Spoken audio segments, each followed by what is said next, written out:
In the searing heart of the Egyptian desert, beneath the merciless sun and the shifting sands, one of history's greatest armies marched toward oblivion. 50,000 Persian soldiers, the elite of the most feared fighting force of the ancient world, vanished without a trace. Their story is not merely an account of conquest and ambition. It is an epic tale of power, hubris, and a mystery that has haunted scholars and explorers for centuries. This is the legend of Cambyses Thiku's lost army, swallowed whole by the desert, their fate shrouded in silence and myth. The Persian Empire under Cambyses II stood atop the world, stretching from the banks of the Indus to the rugged mountains of Greece. Its armies, forged in the fires of relentless campaigns, had swept aside rivals with ruthless efficiency. These were not mere conscripts. They were the immortals, the chosen, the iron backbone of Persian might. Their armor gleamed in the sunlight, their ranks disciplined, their banners a symbol of imperial domination. When Cambyses conquered Egypt, he did more than claim the land. He seized the legacy of an ancient civilization, and now his gaze turned to the last vestiges of resistance and mystery, the Oracle of Ammon at Kharga Oasis. The oracle was no ordinary shrine. Revered by pharaohs, sought by conquerors, it was a place where the veil between mortal and divine seemed thin. Legends whispered that even Alexander the Great would later risk all to reach its sacred precincts, seeking confirmation of his destiny. For Cambyses, the oracle represented both a strategic threat and a personal challenge. To capture Siwa was to break the spirit of Egypt, to bend its gods to Persian will, and to stamp out the last embers of defiance. So Cambyses assembled a force worthy of empire, a legion so vast that its very presence was meant to cow the gods themselves. Ancient chroniclers, awed by the spectacle, spoke of 50,000 souls, infantry, cavalry, engineers, camp followers, and the long tail of supply wagons that sustained such an enterprise. These were veterans of Memphis, warriors who had crossed continents, men who had seen the blood-soaked battlefields of Asia and Africa. Their blades were sharp, their discipline absolute, their commander's will unquestioned. Guided by Egyptian scouts, the army set out from Thebes.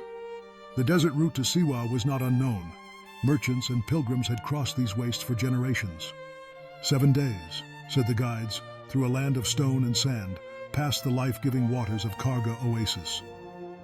The first days passed in disciplined silence, the marchers shielded by the logistics that made Persian warfare legendary. Water was rationed, camp routines observed, even as the sun beat down and the wind scoured their faces. At Kharga, the army paused to refill its water skins, the oasis a brief respite before the final push. Then, in the words of Herodotus, they set forth into the desert and never returned.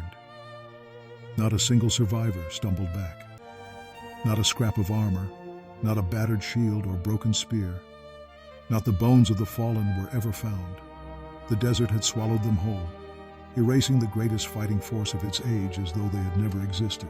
For centuries, the mystery festered. How could an army of such scale simply vanish? Blood had soaked these sands before, but always the evidence remained. Scattered weapons, mass graves, the detritus of war. Yet here, there was nothing. No coins, no bronze, no footprints in the dust. It was as if the desert itself had conspired to erase every trace of Persian ambition. Modern archaeologists, armed with satellite imagery and ground-penetrating radar, have scoured the western desert for clues. They have found the bones of traders, the rusted swords of Roman patrols, remnants of ancient caravans. But the Persian army, its fate remains hidden. In 2009, a glimmer of hope. Italian researchers unearthed bronze weapons and human remains near Siwa, sparking new excitement. But analysis dashed those hopes. The artifacts belonged to other times, other lost souls. The sands kept their secrets. Theories abound, each more desperate than the last. Some speak of a sandstorm of biblical proportions, a wall of wind and grit that buried the army alive.